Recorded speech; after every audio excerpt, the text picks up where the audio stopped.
les filles. Bonjour Annabelle. Bonjour et bonjour à notre invitée Samantha aujourd'hui. Bonjour Samantha. Bonjour Samantha, on est contente de te recevoir. C'est ta première fois avec nous autour de la table. Alors bienvenue, tu es art thérapeute. Samantha, j'ai bien dit Tout à fait. J'ai bien dit, Samantha, c'est un prénom on a que hâte de savoir ce que ça veut dire. Oui. Attends, je veux dire qu'avant Samantha, c'était un prénom que je rêvais d'avoir. C'est un beau prénom, moi quand quand j'étais plus jeune, je rêvais de m'appeler Samantha. Wow. Et j'appelais toutes mes poupées, mes Barbies, Samantha. Sache-le, Samantha. Je suis honorée. Donc c'est pour ça que je vais t'appeler Samantha tout le long de la vie. Et donc, on parlait de créativité toute cette semaine et on l'a vu quelle place la créativité pouvait avoir dans notre quotidien, notamment en tant que maman, mais aussi dans le travail, dans le ministère. Et aujourd'hui, on va voir que la créativité a aussi une place dans la guérison. Et alors, comment soit créatif dans ta guérison, c'est pas exactement ça. C'est que il y a vraiment cette notion que la créativité peut être un canal par lequel Dieu peut passer pour guérir. Et sincèrement, moi, je suis pas experte là-dedans. Toi, non. Je pense que je pourrais m'en sortir. C'est ta phrase. S'il faut, je peux. Moi, je connais pas du tout. Et c'est pour ça, je sais même plus exactement comment ça arrivait, mais en tout cas, j'ai entendu parler de toi, Samantha, que tu étais art thérapeute. Je me suis dit, waouh, c'est super intéressant.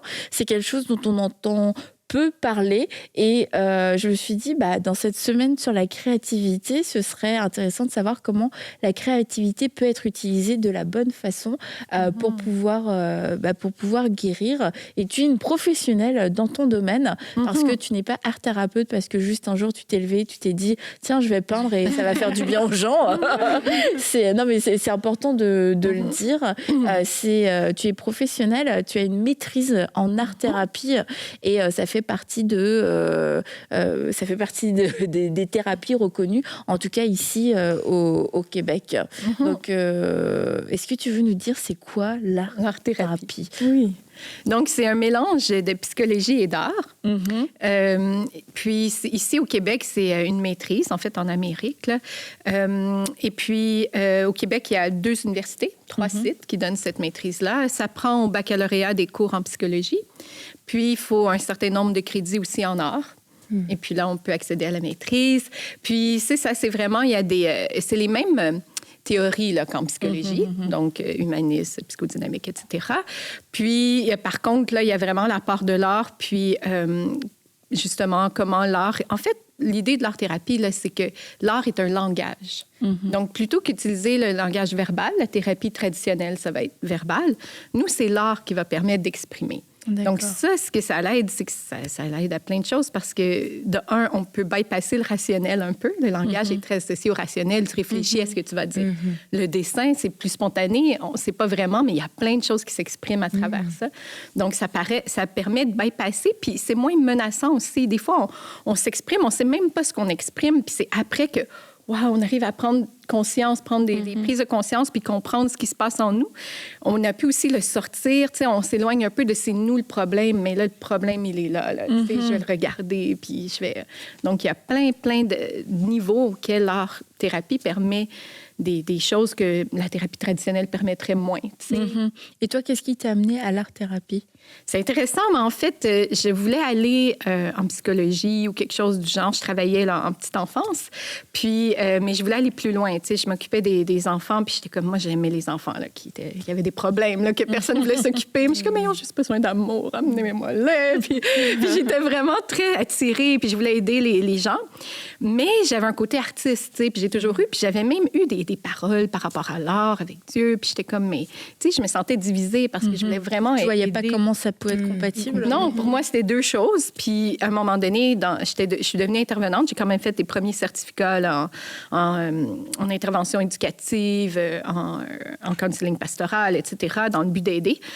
Puis, dans un de mes travaux, là, j'ai été rendue intervenante. Puis, il y avait des formations continues, puis il y avait une formation en art-thérapie. En fait, c'était pas pour devenir art-thérapeute, mais c'était pour utiliser l'art en tant qu'intervenante. Puis, écoute, quand j'ai découvert que c'est une art-thérapeute qui donnait la formation, puis j'ai dit, mais ça existe, ça, l'art-thérapie? J'ai comme, mais c'est fait pour moi. C'est comme les deux passions, là, les deux choses que... Puis, mais ça a été long. C'est par après, là, à un moment donné, quelques années après que j'ai eu le courage, parce que c'est long, là. Moi, j'avais même pas de cégep fini. Hein. C'est 8 ans post-secondaire. C'est pour ça que je dis, c'est professionnel et c'est pas juste parce qu'on se réveille et puis que tu fais 2-3 petits coups de crayon. C'est du solide. Comment ça se passe un peu plus concrètement? Ça m'intéresse. Si quelqu'un souffre de quelque chose, qu'est-ce qui se passe en fait? J'arrive pas encore à formuler là, à matérialiser ça, et je me dis peut-être que plusieurs personnes sont dans ce cas. C'est qu'est-ce qui se passe concrètement, à quoi ça ressemble l'art-thérapie? Ça va ressembler à quoi? En fait, il y a différents. C'est sûr que chaque art-thérapeute, c'est comme en psychologie, il y a des approches. Hein? Chaque art-thérapeute va choisir son approche, puis va faire les séances ou l'art-thérapie d'une certaine façon, toujours en respectant notre code d'éthique, puis bien sûr une façon de faire professionnelle. Puis il y a l'art-thérapie de groupe, il y a l'art-thérapie individuelle, il y a l'art-thérapie en dyade, il y a différentes formes d'art-thérapie. Moi, je fais de l'art-thérapie en groupe et aussi en individuel. Fait que, déjà, il y a une différence là. Comme en groupe, par exemple, ça va être des thèmes souvent. On va nommer des thèmes, puis là, les gens vont créer sur le thème, puis ensuite, on va discuter autour de la table. C'est un peu comme ça. J'ai une question. Oui. Parce que tu dis les gens vont créer. Est-ce que, mettons, nous, on se dit avec Aurélie et Laure, allons faire une séance d'art-thérapie avec Samantha, mais est-ce qu'on doit être à la base artiste et savoir peindre, dessiner ou danser ou je sais pas trop? C'est tellement une bonne question, très bonne question. En fait, pas du tout. Même que à l'opposé, quelqu'un qui est très, très artistique, là, puis très performant, ça pourrait nuire. Parce que plutôt que de se laisser aller, il va être en train de contrôler puis de vouloir faire quelque chose de beau. Puis en art-thérapie, ce qui est très important, le but n'est pas un produit fini. Contrairement à un cours d'art, le but, c'est pas de faire une œuvre d'art. Le but, c'est d'utiliser l'art, le langage artistique, comme un langage. C'est un langage artistique. Right? Donc, quand on parle d'art, du coup, on parle de quel art? Là, ça, c'est très intéressant ce que tu dis. En fait, c'est différent dans différents pays ou façon de faire. Ici, au Québec, par exemple, à l'université, on peut étudier les différentes formes d'art séparément. L'art-thérapie que moi j'ai appris, c'est l'art visuel. Il y a la dramathérapie, le théâtre. Il enseigne la musicothérapie avec la musique. Il y a aussi danse et mouvement, mais qui ne se donne pas ici à Donc tout ça, c'est des Mais tout ça, ça fait partie de ce qu'on appelle la thérapie par l'art. Les thérapies par les arts. D'accord. On a un regroupement qui s'appelle le Regroupement québécois. Tu devrais faire de la dramathérapie. Il y a le regroupement québécois qui s'appelle le Regroupement québécois des thérapies par l'art. Donc, ça englobe tous ces gens. Mais il y a aussi des formations aux États-Unis où est-ce que eux, c'est Creative Arts Therapist. Puis eux, ils touchent un peu à tout. Nous, on est comme experts dans un... Mais comment je saurais que j'ai besoin de grammathérapie, par exemple? Oui. De art-thérapie? Non, de drama.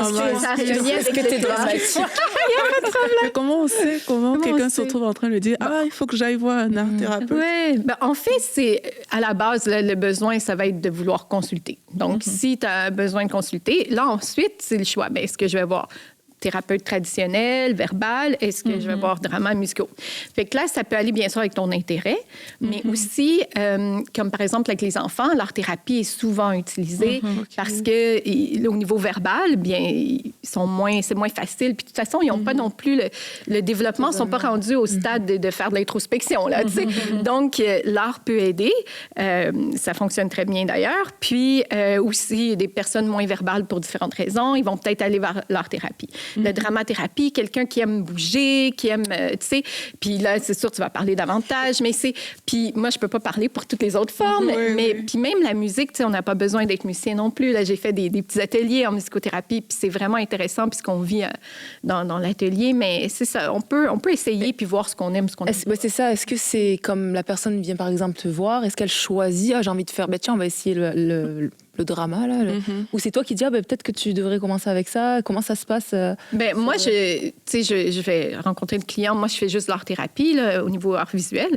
J'ai rencontré le client dans le but de pouvoir lui offrir ce service-là. Mais si, effectivement, je vois que il me semble que ça n'a pas l'air de vraiment fonctionner comme on le souhaiterait, ou tu sais, où j'ai l'impression que, il me semble, c'est la musico qui marcherait, ou tu sais, ça m'est déjà arrivé une fois, je pense que c'est dans un groupe, un enfant, tout long, il faisait de la musique avec des blocs puis des affaires plutôt que de suivre le groupe. Là, je suis comme, me semble que toi, peut-être tu serais intéressée. Puis j'en avais parlé à la musicothérapeute, là, je travaillais dans une pédiatrie sociale à l'époque, puis elle l'avait pris, puis ça avait effectivement bien fonctionné. Fait, mais normalement, c'est pas moi qui fais ce choix-là, c'est vraiment le client. Là. Donc concrètement, ça se passe comment une séance avec toi en art visuel? Oui, en art-thérapie, là, mais en individuel, oui, on va parler. Fait que j'avais décrit un peu comme le groupe, comment ça se passe. Fait que la différence avec l'individuel, c'est que plutôt que d'avoir, par exemple, un thème, puis après ça, écrire... Regarde, là, on voit, il y a des... Ah oui, un exemple, justement. Ça, c'est une séance de ces 2 ados. Ils m'ont permis, là, j'ai l'autorisation, on voit leurs mains. Mais... Je pense pas qu'on va les reconnaître. Ça va aller. Donc, c'est ça, c'était en cours de séance. Mais oui, donc... en individuel, la différence, c'est que on va plus suivre le client, les besoins du client, pas qu'on le fait aussi en groupe. Mais en groupe, je propose un thème, tu sais, tout le monde va travailler sur le même thème. C'est sûr qu'ils peuvent faire comme ils souhaitent. En individuel, mais parfois, on va comme, par exemple, partir une création, puis de la création, on va faire autre chose, puis on va... Et qu'est-ce que tu vas demander? La personne... Elle vient de voir, ok, bonjour Samantha, moi je souffre de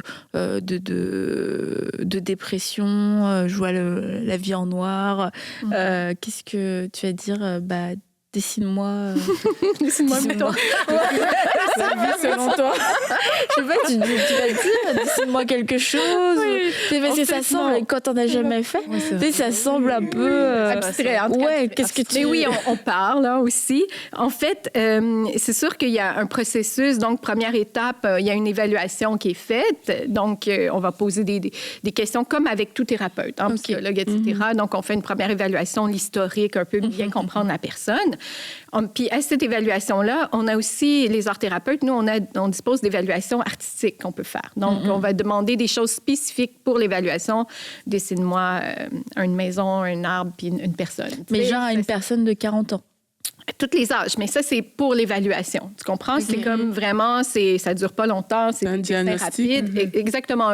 Nous, on ne diagnostique pas, mais c'est pour pouvoir utiliser des grilles, là, puis tout ça, en tout cas, par rapport à ces œuvres-là. Mais ça, c'est juste le départ. Ensuite, là, on y va vraiment avec ce que la personne aime. Souvent, ce qu'on va dire en art-thérapie, là, c'est laissez-vous attirer. Mais il y a plein d'étapes. Hein. Première étape, là, on leur explique le cadre. C'est quoi l'art-thérapie?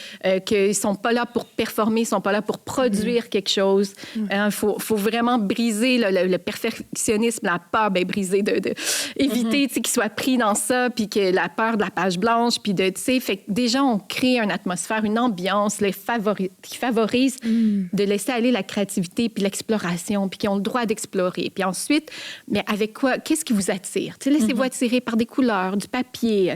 Puis chacun choisit ce qu'il veut. Exactement. Il y a beaucoup de matériel. C'est sûr que si on a un thème, il va peut-être avoir certains matériels en fonction, mais quand même, les personnes sont vraiment... Ils doivent pouvoir se laisser attirer. C'est comme ça que l'art-thérapie fonctionne, en fait, qui permet d'exprimer quelque chose qui est réel, quelque chose qui... Puis de faire des prises de conscience. Parce qu'en fait, ça nous habite. Hein, ce qui est inconscient, là, le trois quarts de nos problèmes, les causes sont inconscientes, là, mais ils sont là. Fait que dans nos choix qu'on fait, dans ce que... C'est ça qui parle. Et c'est pour ça qu'après, ça parle. C'est ce que la personne va représenter qui va pouvoir donner des indications sur l'état de la personne et qui va entraîner, du coup, une solution ou même pas du tout? Oui et non, dans le sens que c'est le processus artistique en lui-même est très important, du début à la fin. Du début, donc, le choix, la façon qu'elle fait. Puis nous, on peut accompagner même dans ce processus aussi, tu sais, de différentes façons. Des fois, on va transformer avec la personne, on va suggérer de prendre une partie de l'image puis la recréer sur un autre médium. Tu sais, on va, à travers les discussions, tout ça, on travaille. Puis le produit fini, on l'observe, la personne va l'observer. Donc, on va comme... des fois, moi, j'aime ça le mettre sur mon chevalet pour qu'on le voit de plus loin. Puis là, on va dire... au niveau de l'espace, qu'est-ce que tu vois dans ton utilisation de l'espace? Qu'est-ce que tu vois dans les choix de tes couleurs? Puis ensemble, on utilise le langage artistique pour comprendre qu'est-ce que l'œuvre me dit. On peut même la tourner, on peut même voir si j'étais dedans, où je serais. Puis tu sais, on a plein de sortes de questions, de dialogue comme ça. En quoi est-ce que ça peut amener la guérison? Ben, en fait, c'est que... Juste une petite parenthèse qui va... Mais est-ce que ça se fait en plusieurs fois ou ça, c'est une séance, un travail ou c'est un travail sur le long terme? Ça dépend. Il y a certaines œuvres, certaines séances, on peut faire plus qu'une œuvre. Certaines séances, certaines fois, on fait des œuvres sur plusieurs séances. D'accord. Il n'y a pas de règle. Hein. C'est vraiment, il va se faire forcément. Chacun avance. C'est vraiment comme de la thérapie. Tu sais, quand tu vas voir un psychologue, là, des fois, tu vas parler d'un sujet, il te donne une réponse, ça m'a aidé. D'autres fois, là, tu parles du même sujet pendant tellement longtemps avant d'arriver à dénouer, débroussailler. C'est la même chose. C'est juste que nous, c'est l'art, le langage, plutôt que le verbal. Fait que là, je me souviens pas. Comment est-ce que ça peut amener la guérison? Oui. Donc, en fait... par exemple, je vais donner un exemple concret. Il y a une dame, elle vivait des deuils, par exemple, puis en passant, je change un petit peu là, les informations pour pas que personne se reconnaisse, mais donc, une personne qui vivait différents deuils dans sa vie, puis c'était lourd, là, puis elle pleurait, puis à chaque fois qu'elle arrivait, elle était comme découragée, puis... Mais à chaque fois qu'elle créait, c'était pas voulu, là. Elle créait, elle se laissait attirer, elle faisait des choses. Puis quand on l'observait, puis quand on en discutait après, il y avait toujours des symboles, quelque chose d'espoir là, relié à quelque chose. Puis elle savait pas d'où ça venait, là, comme, tu sais, je vois mon oiseau, là, puis il y a un oiseau. Puis là, c'est comme ça la raccrochait à quelque chose, tu sais. Une autre, elle vivait comme une situation difficile au niveau... couple, travail, etc. Elle se sentait comme coincée, comme prise. Puis à travers l'art, c'est comme si elle a pu libérer un peu sa spontanéité puis reconnecter avec son enfant intérieur. Puis elle était prise vraiment dans qu'est-ce qu'il faut faire, qu'est-ce que les gens disent, qu'est-ce que je dois faire, la culpabilité. Il y avait tellement de couches là, qu'elle n'entendait plus du tout. Comme... Puis on se rend pas compte qu'on n'entend pas notre voix intérieure ou peu importe celle qui connecte avec Dieu, bien sûr. Mais bref... Et puis, à travers l'art, c'est comme si elle a donné accès. Puis, des fois, juste de créer quelque chose, ça y rappelait un souvenir d'enfance. Puis, ça la faisait pleurer, là, parce qu'elle a osé choisir des couleurs, quelque chose. Mais sans savoir, ça l'amenait à un endroit. Puis là, ben nous, les thérapeutes, on voit ça. Fait qu'on suit le fil. Puis là, on propose une autre création la semaine d'après pour continuer de poursuivre le travail. Puis, tu sais, c'est comme c'est ça. Puis, à travers ça, on a même touché, tu sais, à un moment donné, on a illustré un peu ces voix qui étaient comme condamnantes, puis tu sais, on l'a créé. Puis ça n'a pas été facile, mais on lui a donné un visage, on lui a donné, puis après, mais c'est quoi cette chose? D'où ça vient? Puis là, on a pu identifier d'où ça venait, ces voix-là. Puis on a pu, tu sais, fait que tout ça, c'est le même travail qu'on fait en psychologie, mais l'art, c'est moins menaçant, ça permet d'y avoir accès quand nos mécanismes de défense, souvent, nous en empêchent, tu sais, on veut pas aller là, tu sais, mais l'art permet qu'on puisse y aller d'une façon plus douce à notre rythme, puis voilà. Et du coup, ces personnes-là, comme les cas qu'on a pris, elles ressortent de là vraiment restaurées, guéries. Mais c'est un processus, hein. Mais tu sais, à chaque fois que tu prends une prise de conscience, là, c'est comme, wow, ça va déjà un peu mieux. Puis là, ben, tu sais sur ce que tu dois travailler dessus. Puis après ça, ben, il y a des fois, il y a comme une affaire qui en amène un autre. Puis tu sais, c'est pas, mais c'est ça. Il y en a que ça va plus vite. Ça dépend aussi du problème. Hein. Des fois, si on a mis le doigt sur il y a une des personnes là, que je donne en exemple, que cette personne-là, elle a décidé de changer sa vie. Elle a fait des grands changements suite à quelque chose qu'elle a réalisé. Elle a dit, ben là, moi, suite au coup de crayon vert, tout a changé. J'ai décidé que là, je prends des décisions, je retourne aux études, je fais ci, je fais ça, parce que j'ai retrouvé qui j'étais, j'ai retrouvé cette petite voix que j'écoutais pas, tu sais. Et maintenant, si on le remet dans un cadre plus chrétien, l'art-thérapie, au premier abord, ça peut sonner un petit peu New Age, Nouvel Âge.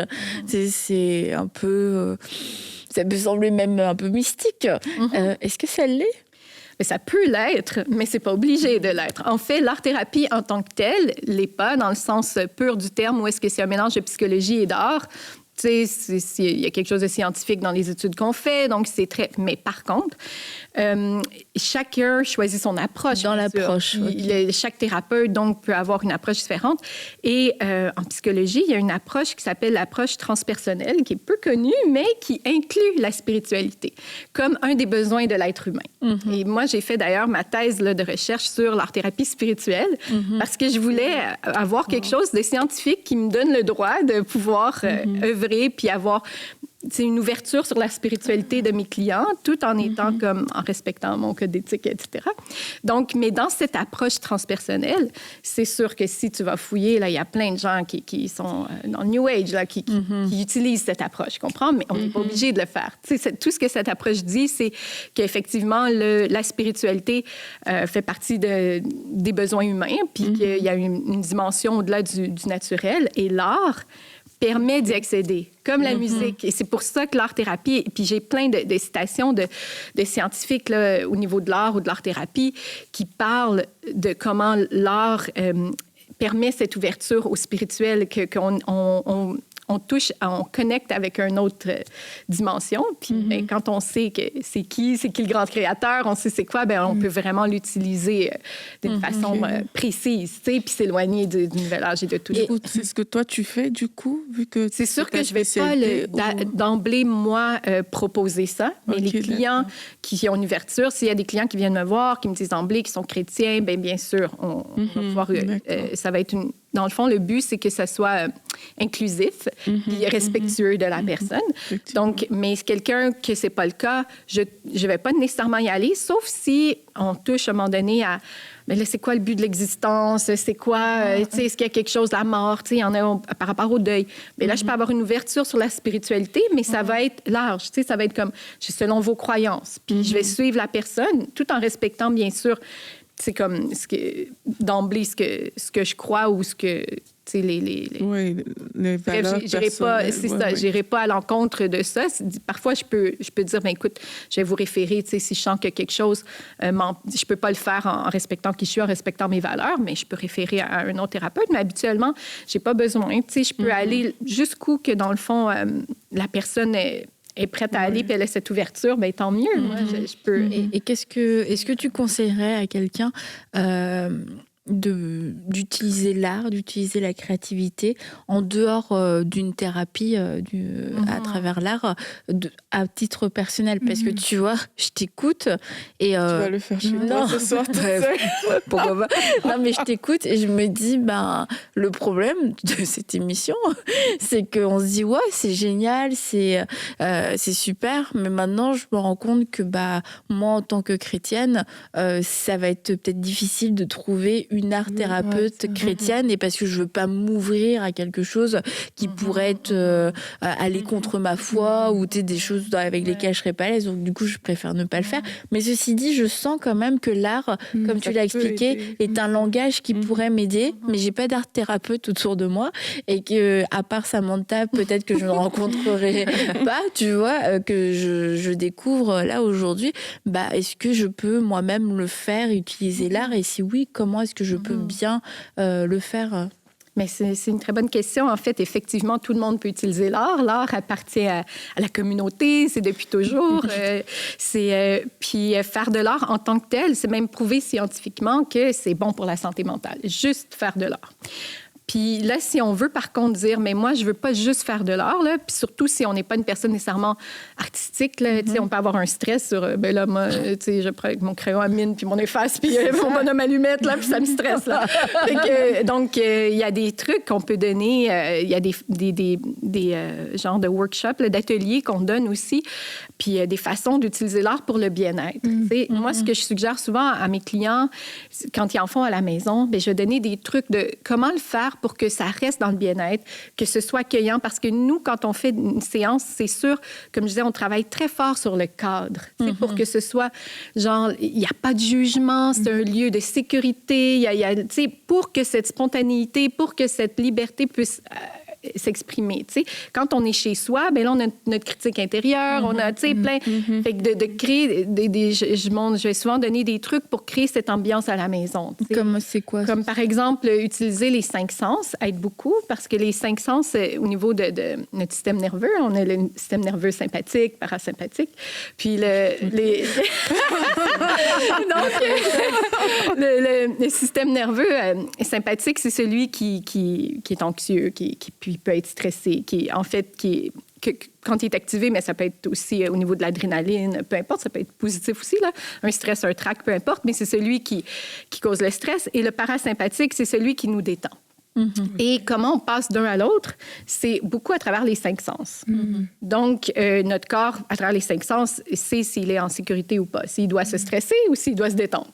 Donc, si on met un éclairage, une ambiance qui est agréable, si ce qu'on voit est agréable. D'ailleurs, c'est pour ça que moi, j'aime l'art et la décoration et la beauté. Une ambiance fait quelque chose au système nerveux. Donc, comment c'est la pièce où je suis? Est-ce que je me mets un petit peu d'huile essentielle? Ça sent bon. Tu sais, ça va m'apporter une odeur qui m'apaise. Est-ce que j'ai une petite tisane qui goûte bon? C'est chaud, la température. Donc, j'essaie de créer une ambiance pour que mes 5 sens se disent, là, on est en sécurité. Puis là, après, je vais donner des différents trucs qu'on peut utiliser pour faire de l'art. Donc, il y a le gribouillis que je fais souvent. C'est juste, on fait comme un genre de barbeau, là, si on veut. Puis, on remplit chaque case avec un pattern de notre choix, un peu comme les livres à colorier, là, mais on le fait soi-même, tu sais. Puis, on choisit des patterns qui nous font du bien, des couleurs qui nous font du bien. Pas besoin de talent dessin, ça peut prendre des heures, mais ça fait du bien à faire. Puis il y a plein d'autres, des collages. Hein. On peut choisir des images qui me font du bien. Tu te ramasses plein de revues, là, puis tu choisis des belles images qui te parlent, qui te font du bien. Tu fais des simples collages, là. Puis, mais ça peut parler après. Tu regardes ton collage, puis c'est super intéressant. Donc, il y a des façons de faire simples, mais de ne pas aller dans là, c'est sûr, si on ne file pas, on peut décider, je m'exprime par l'art, mais il faut juste faire attention parce que si on veut aller régler des affaires ou puis qu'on est seul, là, c'est sûr qu'on peut se retrouver un peu dépassé, puis c'est l'inverse de ce qu'on veut. Hein. C'est ça, c'est comme on peut aller courir pour se détendre, se vider la tête, et puis on peut, et tu es sans faire les Jeux Olympiques. Exactement. Et tout comme on peut aussi utiliser l'art qui est à notre disposition, mais savoir aussi... Il y a des professionnels pour aller plus loin. Et exactement. Et puis, ce que tu disais, c'est que quand on connaît le créateur, parce qu'on a une approche très, très générale, mais parce qu'on voulait savoir c'était quoi l'art-thérapie. Mais maintenant, au niveau de notre foi chrétienne, c'est-à-dire on peut utiliser la créativité, c'est pas quelque chose de mystique, parce que Dieu est le créateur. Créatif aussi. Voilà, et c'est de nous ramener et d'utiliser. Et j'aime beaucoup ce que tu as dit, l'art est un langage. Et on n'a pas tous le langage des mots qui va forcément être facile. On peut avoir différents langages, et quand tu comprends que l'art est un langage, on sort de tout ce qui est mystique ou quoi que ce soit. C'est ma façon de m'exprimer, de pouvoir mieux me comprendre aussi, et parce qu'on le dit tout le temps, nous c'est important de verbaliser des choses, mais c'est vrai que des fois on n'a même pas les mots, c'est ça. Ouais, c'est plus difficile. Puis c'est intéressant ce que tu dis, ça me fait penser aussi, parfois les gens ils me disent, mais tu sais, je sais pas quoi faire, ou ça sera pas beau, ou tu sais, j'ose pas le faire. Puis, mais je dis, mais justement, quand on prend l'idée que l'art, c'est un langage, c'est la même chose que le langage parlé. Il y en a qui sont capables de faire de la poésie, puis du slam, puis des super belles paroles. Mais est-ce que tu peux exprimer quelque chose sans ça? Ben oui, tu peux exprimer. Donc, c'est la même chose. Ce que tu vas faire va m'aider à te connaître, va m'aider à t'aider, va exprimer... Il n'y a pas besoin d'être beau pour que la thérapie fonctionne. Tu comprends? Ça l'exprime quelque chose. Donc, tu sais, c'est ça. Pas besoin de faire de poème à un psychologue. Voilà, merci Samantha. Je pense que c'était un beau mot de la fin. Ouais, c'était très intéressant. Et merci. Je pense que à la fois on a ouvert une porte qu'on a refermée parce que il y a peut-être pas beaucoup de Samantha dans la francophonie. Non, mais on la rouvre. Hein. On la rouvre, Samantha. Non, c'est le début de quelque chose. C'est pas la fin, c'est le début. Donc, merci Samantha d'être venue nous apporter tout ça, nous partager tout ça. Ton système nerveux parasympathique, il est détendu. Là. Oui, parce que lui, il est détendu. Le sympathique qui peut se stresser. Donc, merci de nous avoir fait prendre conscience de nos systèmes nerveux sympathiques et parasympathiques. Calme une mienne, là. Mais un peu d'huile essentielle. Merci beaucoup, Samantha. Merci les filles. À bientôt.